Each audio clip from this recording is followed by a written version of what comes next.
Welcome to video number 4. I asked you to blog a little bit about what you might want to know from an employer, what questions you might ask, and hopefully you came up with some of these.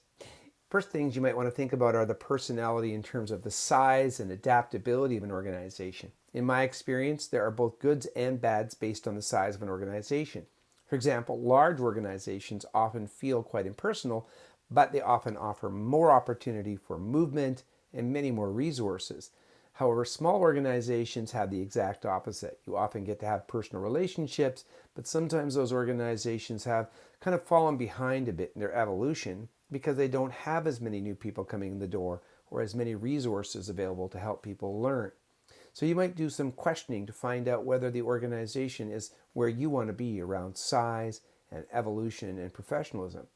And does the organization seem chaotic or poorly organized based on what you're seeing, based on what your experience is within the interview and the questions themselves?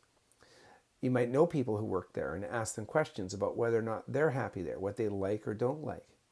You may have strong opinions about unions, and you may want to know whether something is union or non-union, or even what union it is.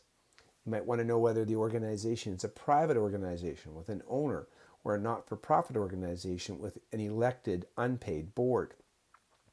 One of the most important things to do is to look online and find out a little bit about the philosophy of the organization.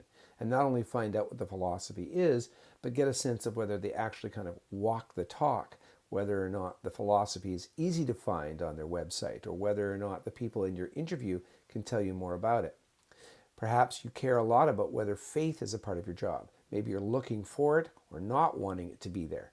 So in our area, there are many organizations that are faith-based, and you'll want to do some digging or research about that. Is the structure a really clear one for you? Is it an organization where you can just go and drop in and have an open door conversation with your supervisor? Usually that's a really good question to ask directly of the people interviewing you. Do they have clear policies and procedures? Again, a question that you can ask. How much training and orientation will you have? Do they offer opportunities for other training as well? How closely will you work with team members and supervisory staff? Will you be by yourself? Will you see your supervisor frequently? And is there an opportunity for advancement? And tell me more about that might be a question I would ask. Now, time to blog once again. Let's think a little bit about what we might do to dress for the interview and what else we might do to make sure our appearance is on point. What choices might not be effective? What are some things that might work against us? Take a moment and blog what you think the answers are to this question, or these two questions, and come back for video 5.